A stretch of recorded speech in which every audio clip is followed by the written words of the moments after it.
À Guénélan, mon endroit préféré sont les ruines.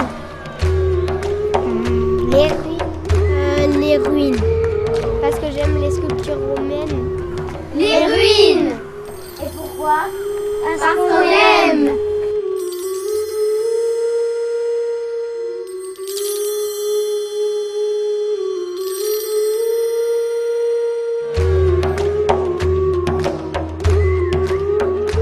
Cemenelum ou Cemenelum, comme les Romains l'appelaient, c'est une ville qui a été construite par l'empereur Auguste, le premier empereur de Rome, à l'emplacement aujourd'hui de ce qu'on appelle le quartier de Cimiez, qui justement le nom vient de là.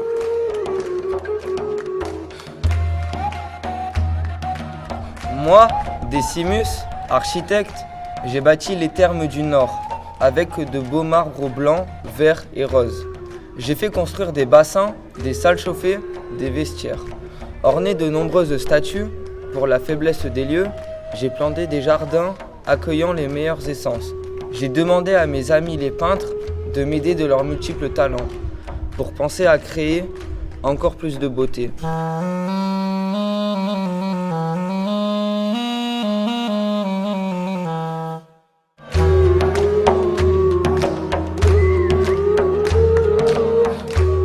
Le site connu fait environ 2 hectares. Il s'agit de ce que les archéologues ont fouillé de la manière la plus importante. Il s'agit surtout du quartier des Thermes de la ville de Cemenelum. La ville de Cemenelum, on l'imagine au moins 10 fois plus grande, mais c'est très difficile de connaître exactement ses limites. Moi, Calpuria, jeune fille de Cemenelum, je ne fréquente pas les mêmes termes que les garçons. J'aime passer beaucoup de temps dans les bains, m'enduire de gants et de parfums. J'aime chanter, danser, me promener sur le forum. Du seuil de leur boutique, les commerçants m'interpellent en vantant leurs marchandises. Alors les premiers habitants de Cemenelum, ça n'étaient pas des Romains qui étaient venus directement d'Italie, c'était donc des habitants locaux, des tribus ligures qui avaient été romanisés de manière volontaire et qui avaient bénéficié justement des constructions et du savoir-faire des Romains. Donc ça a été fondé, les Romains se sont installés ici il y a à peu près 2000 ans. Moi, Claudius commerçant, sur les Decumanus, je possède des boutiques.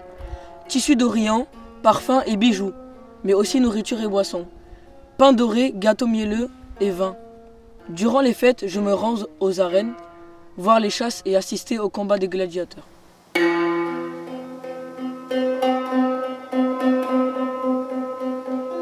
Alors les premières fouilles vraiment au sens archéologique du terme effectivement datent de la deuxième moitié du 19e siècle. En fait, c'était pas vraiment des archéologues professionnels parce que ça n'existait pas encore en tant que science.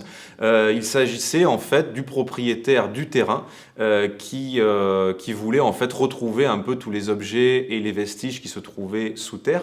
Parce qu'à l'époque, on savait qu'il y avait eu une ville romaine grâce à des structures qui dépassaient, comme l'amphithéâtre ou le frigidarium des Thermes du Nord, mais tout le reste était encore enterré. On m'a commandé des fresques, j'ai peint de belles frises aux motifs géométriques et floraux.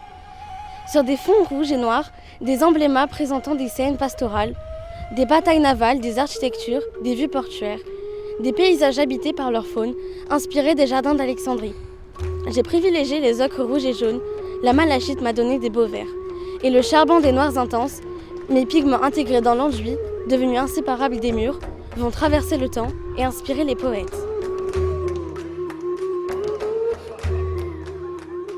Les 2 campagnes de fouilles les plus importantes, c'est dans les années 30 et 40 au moment de l'occupation italienne. Ce sont les premières fouilles véritablement scientifiques qui sont menées et qui mettent à jour un certain nombre de vestiges. Et les fouilles les plus importantes, c'est entre les années 50 et 70, menées par Fernand Benoît, où là on dégage la totalité du site qui est visible aujourd'hui. Moi, Julius, poète et philosophe, dans les termes je retrouve mes pères. On parle des stoïciens, d'Aristote, de Sénèque et de Platon, le plus grand de nos maîtres. J'ai senti la tendresse des poèmes de Virgile, son empathie avec la nature et les hommes. J'ai enseigné les jeunes adultes pour former leur esprit, les initier au beau, au vrai, au bon, à la bienveillance et la confiance et l'intelligence. La ville de Kemenelloum est finalement très très peu connue. On a retrouvé donc évidemment les thermes. Il y a eu d'autres fouilles dans le quartier qui ont mis au jour notamment des nécropoles ou des habitations. Mais une grande partie de la ville est sous le quartier de Cimiez. Alors malheureusement, beaucoup de vestiges ont disparu avec les constructions. Mais il y a des endroits qui n'ont pas encore été construits, comme par exemple le parc des Arènes ou la butte Bélanda, où on peut imaginer que sous terre, il peut encore y avoir des trésors qui nous attendent.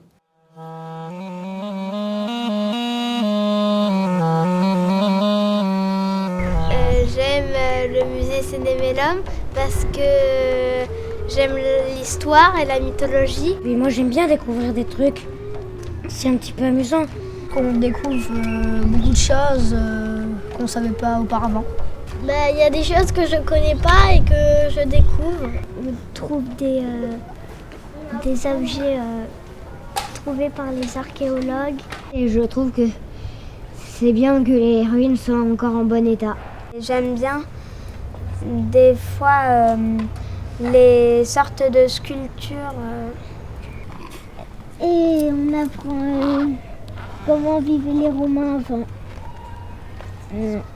Et puis, on n'a pas tous les jours la chance de venir dans un musée, alors autant en profiter tout de suite. Alors, c'est vrai que c'est un petit peu amusant, moi, je trouve.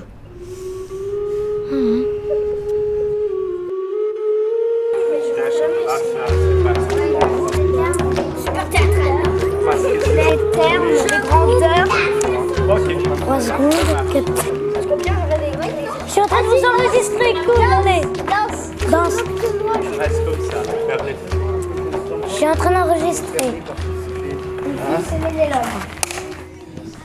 un beau voyage, ou comme ce celui-là, qui conquit la toison, et puis est retourné, plein d'usage et de raison, libre entre ses parents, le reste de son âge, mais comme il reste, et mon petit village, fumer la cheminée, et en quelle saison, et quand reverrai-je le clos de ma maison, fumer la province, et au cœur montage, me plaît de ces jours qu'on m'a bâti mes aïeux, que des palais romains le font audacieux, plus que le marbre dur, le brillant de fine, plus mon noir gaulois que le fibre latin, plus mon petit liré que le mont palatin, et plus que l'air marin, la douceur angevine, mais quand reverrai-je de mon petit village fumer la cheminée, et en quelle